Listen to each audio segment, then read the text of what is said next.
We're going to take a look at a build of Slimefoot and Squee. This is one of a fun John commanders that we got with March of the Machines. Slimefoot and Squee cost 1 black, 1 red, 1 green to cast for a legendary fungus goblin that is a 3/3. When it enters the battlefield or attacks, you create a 1/1 green sapperling creature token, and then it has an ability for green, red, black, and 1, and you can sacrifice a sapperling, return Slimefoot and Squee, and up to 1 other target creature from your graveyard to the battlefield.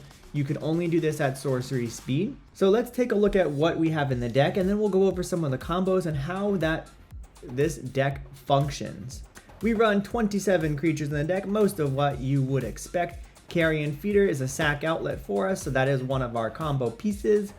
We've got Ignoble Hierarch just for some mana. Ragavan, who is actually on our maybe list, because sometimes Ragavan comes in real good, gets us some things, and then late game Ragavan is just not a card we want. So Ragavan is actually on our maybe cut list.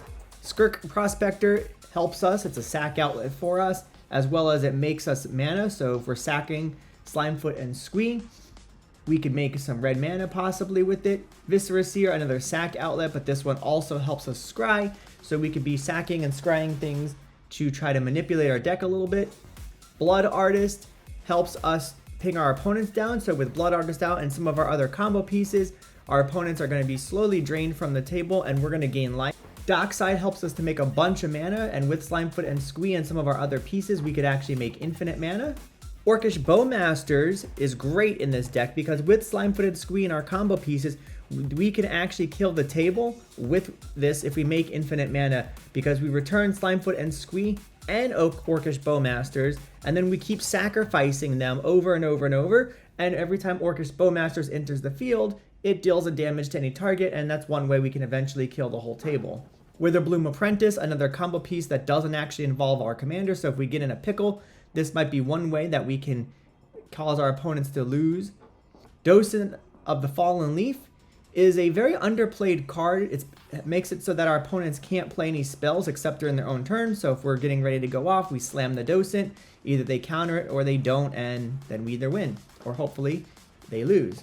Dual Caster is also part of our combo. Endurance is nice. It's not really a combo piece, but it does help us be able to put things back. So if we did lose some of our pieces and we can't really get them back, or even our opponent getting ready to perhaps maybe Thassa's Oracle win, we can endurance them. Eternal Scourge is a way for us to make some extra manners and make infinite mana. Mayhem Devil is another combo piece as a way of draining the table.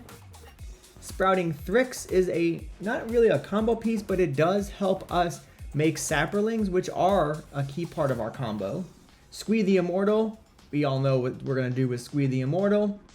Temur Sabertooth and Dockside and enough treasures on the table equal infinite mana. Atali is gross because if we can make infinite mana and we keep sacrificing Slimefoot and Squee and Atali, we can end up playing all of our opponent's things, and eventually, if we're up against a deck like a Thassa's Oracle Demonic Consultation deck, we can end up taking their combo and winning. Sorceries are what you would expect, things like Gamble, Imperial Seal, Reanimate, Unearth. Chain of Smog is here because it combos well with our Witherbloom Apprentice. Witherbloom Apprentice and Chain of Smog is an infinite combo that will win us the game. Twin Flame and our Dual Caster is another combo. Instants are kind of what you would expect in a deck of these colors. Nothing too crazy, nothing too unique. Saw in Half is nice because we could saw in half our Dockside and get some extra value out of that. So that's actually kind of nice for us. The rest of the cards are just tutors and removal and normal things that you would expect. Nothing too unique to this deck based on our infinite that we're trying to pull off and our combo pieces. They just help us get there, or they give us removal. Artifacts, we do run 12 of them, some of which are going to help us, like Phyrexian Altar. That's a sack outlet for us. It also is going to make us colored mana, so we can make infinite colored mana at some point possibly. The One Ring is great. It's some card draw. I have recently added this into almost all my decks now because it is just very powerful for us. I've never been disappointed, no matter at what point in the game the One Ring comes down, whether it's in the beginning of the game, middle, or towards the end. It's always worth it to me. All of our enchantments help us combo off or do something really well for us, like Goblin Bombardment. We can sacrifice a creature, deal 1 damage. This helps us with killing everybody. Sylvan Library just helps us draw more and be able to get to our combo pieces. Underworld Breach would allow us to play the things out of our graveyard and re-combo off if we were getting ready to combo and something happened. And Food Chain, with Food Chain and Squee, or Food Chain and Eternal Scourge, we could end up making infinite mana, and then with our infinite mana, we should be able to do something with it if we have Slimefoot and Squee, because it alone will sacrifice and make us the mana we need, and then we just need a pinger or some way to drain the whole table. Like with our creatures, we can drain the whole table with Blood Artist at that point and come to a win, or Orcish Bowmasters. Our lands, there's nothing too fancy with them. They're all lands that you would expect in these colors, but Seiju is just here because it's a land or a piece of removal for us so that we can interact with the table. If you have any other pieces that you think would be a good addition to this Slimefoot and Squee deck, or if you've played Slimefoot and Squee, let us know what your experiences are or any suggestions that you have. We would love to hear feedback on the deck, and we'd love to hear how the deck has performed for you. Leave that in the comments below. So now that we've gone through some of the cards in the deck, let's talk about how they actually function to close out the game. So we have Witherbloom Apprentice and Chain of Smog. Witherbloom Apprentice says whenever you cast or copy an instant or sorcery spell, each opponent loses 1 life and you gain 1 life.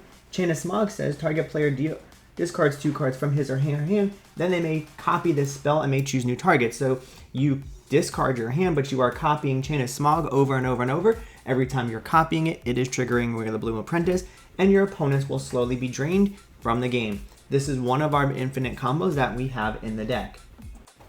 Our next combo involves having our commander out and 3 other cards. Blood Artist says that whenever another creature dies, target player loses 1 life and you gain 1 life. Food Chain allows us to exile a creature to add X mana of any color, where X is the exiled card's cost +1. And Squee allows us to play it from our graveyard or exile. So we sacrifice Squee to Food Chain, and we can make infinite mana, and we make all of our colors. Then we continue to sacrifice our commander and bring it back, and we sacrifice the Saproling as well, and we are able to then drain the table. You do need a sack outlet here, so you need something like Phyrexian Altar, for example, or Viscera Seer to be able to sack these things to, or your commander, and that will help to ping the table and give you the infinite you need to close it out. If we make infinite mana, then we can use our commander to continuously sacrifice things because it's going to come back with a Saproling. And if we have Orcish Bowmaster out, when we bring back Slimefoot and Squee, after we sacrifice the Orcish Bowmaster, we bring it back, and every time that it comes back, it's going to hit a target for 1 damage, and we can slowly then ping the table and take everybody out by bringing back Slimefoot and Squee and Orcish Bowmasters. If you've played Slimefoot and Squee and you have other cards or other suggestions that we maybe didn't include in this video, please let us know in the comments below. We'd love to hear some suggestions and feedback. If you have experience playing this deck, let us know how it's played out for you, some things that maybe you've tried. We would definitely love to hear some testimonials on how this deck has run for you.